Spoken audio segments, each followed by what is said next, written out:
मुंबई के शिवाजी पार्क में एनडीए की बड़ी रैली हुई। इस रैली में पीएम मोदी ने शिवसेना, उद्धव गुट और कांग्रेस पर निशाना साधा। पीएम मोदी ने कहा कि ये नकली शिवसेना वाले, इन्होंने बाला साहब और शिव सैनिकों के बलिदान को धोखा दिया। सत्ता के लिए ये राम मंदिर को गाली देने वाले लोगों के साथ चले गए। पीएम मोदी ने विपक्ष पर पाकिस्तान की भाषा बोलने का आरोप लगाया। शिवसेना वाले, इन्होंने बाला साहब को धोखा दिया, इन्होंने शिव सैनिकों के बलिदान को धोखा दिया। सत्ता के लिए ये राम मंदिर को गाली देने वालों के साथ चले गए। सत्ता के लिए ये मुंबई हमले के बाद पार्टी कर रहे लोगों के साथ चले गए।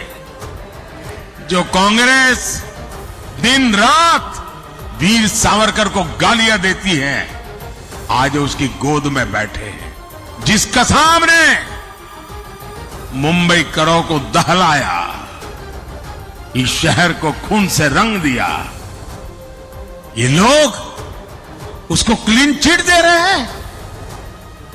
जिस पाकिस्तान की आज दुनिया में कोई नहीं सुन रहा, ये अगाड़ी वाले सर्जिकल और एयर स्ट्राइक पर उसी पाकिस्तान की भाषा बोल रहे हैं।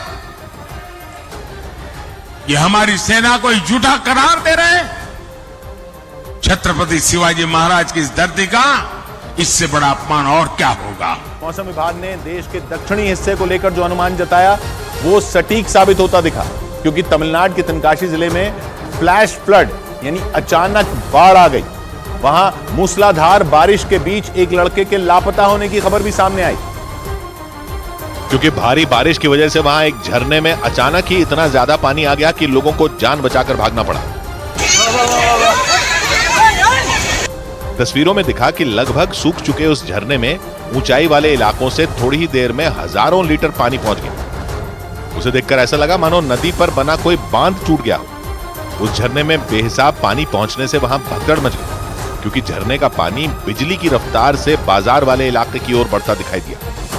तस्वीरों में दिखा कि बिगड़ते हालात के बीच वहां घूमने पहुंचे लोगों में अफरा तफरी मच गई। कुछ लोग तो अपने परिवार वालों को लेकर वहां से भागते दिखाई दिए।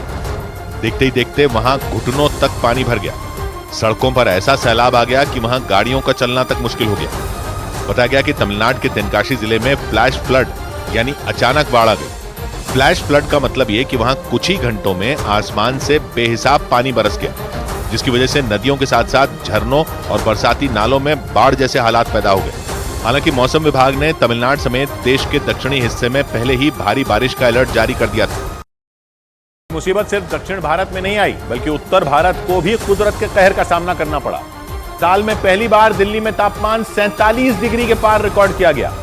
दिल्ली में 9 जगहों पर मौसम विभाग ने तापमान 45 डिग्री के पार रिकॉर्ड किया, जिनमें सबसे ज्यादा गर्मी दिल्ली के नजफगढ़ में रिकॉर्ड की गई। नजफगढ़ में शाम के 5 बजे तापमान 47.4 डिग्री दर्ज किया गया। मई के महीने में यह अब तक का दिल्ली में दर्ज किया गया सबसे ज्यादा तापमान रहा। लेकिन गर्मी सिर्फ नजफगढ़ में ही रिकॉर्ड नहीं हुई, बल्कि दिल्ली में 9 जगहों पर तापमान 45 डिग्री के पार रिकॉर्ड किया गया। यानी लोगों को जून के आने से पहले ही झुलसा देने वाली गर्मी का एहसास हो गया। लोगों का घरों से बाहर निकलना मुश्किल हो गया। उत्तर भारत में मानसून के आने का वक्त जुलाई होता है, लेकिन उसमें भी करीब 1.5 महीने का वक्त बाकी है।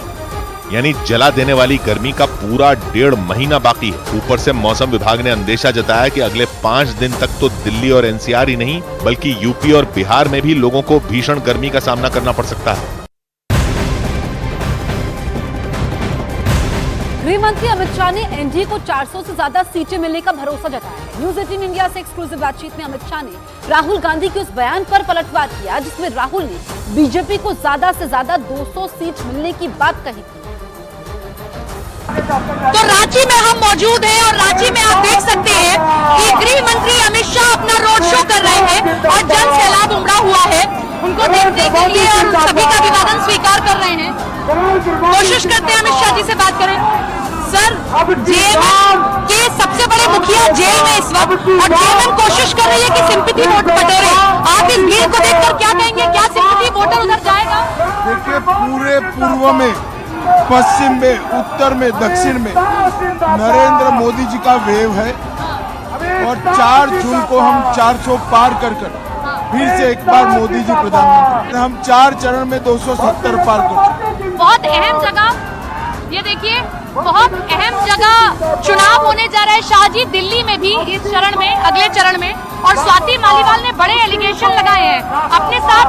अरविंद केजरीवाल उस पीए को लेकर चल रहे हैं जिस पर बड़े एलिगेशन लगे और छुप रहे हैं। आप क्या कहेंगे उस एलिगेशन पर? क्या स्वाति मालीवाल ने अरविंद केजरीवाल के पीए पर, इस पर मैं कोई टिप्पणी नहीं। तो ये देखिए, यहाँ देख सकते हैं कितना जन सैलाब उमड़ा हुआ है। ये रांची में गृह मंत्री अमित शाह अपना रोड शो कर रहे हैं और उस दौरान उनके साथ में यहाँ के प्रत्याशी भी मौजूद हैं और यहाँ किस तरीके से लोग उन पर फूल बरसा रहे हैं।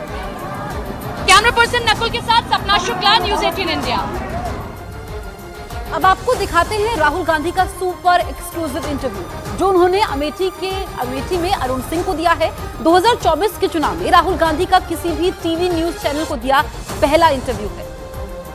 कांग्रेस के नेता राहुल गांधी पहली बार टीवी कैमरे पर सामने आने वाले हैं अब से थोड़ी देर बाद। राहुल गांधी अमेठी में है जहां से चुनाव नहीं लड़ने का उन्होंने फैसला किया, रायबरेली शिफ्ट किए। राहुल गांधी क्यों रायबरेली गए, राहुल गांधी की क्या योजना है, राहुल गांधी प्रधानमंत्री के बारे में क्या सोचते हैं, इन सब सवालों का जवाब राहुल गांधी थोड़ी देर में देने वाले हैं।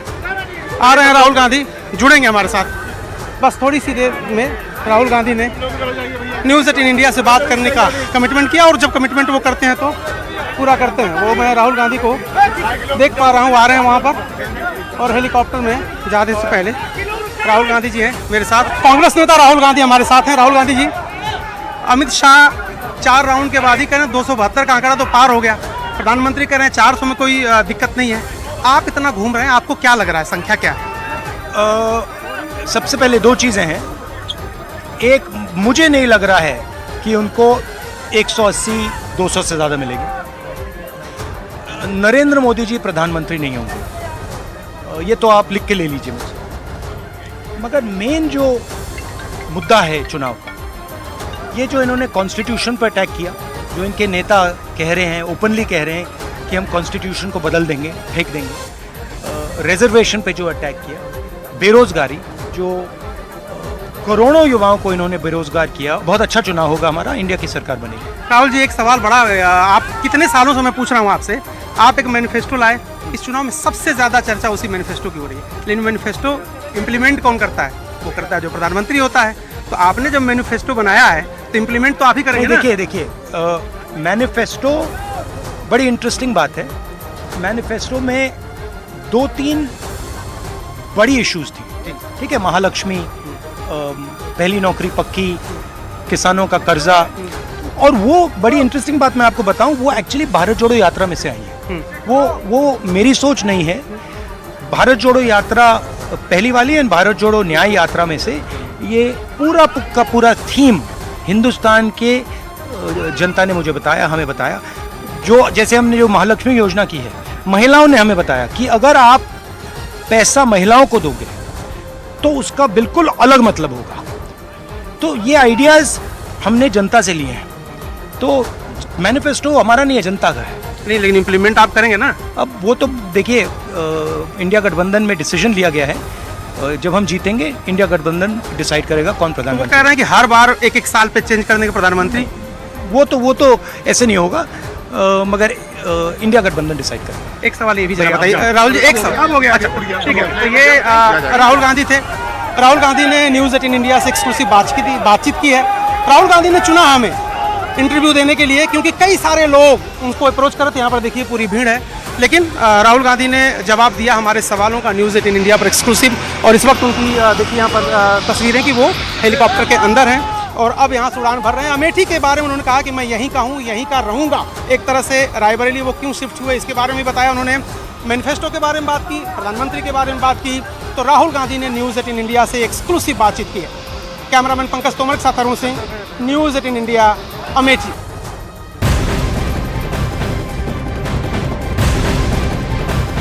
पाकिस्तान के पूर्व मंत्री फवाद चौधरी ने एक बार फिर से कांग्रेस नेता राहुल गांधी का समर्थन किया है। विरासत टैक्स पर राहुल गांधी के समर्थन में देखिए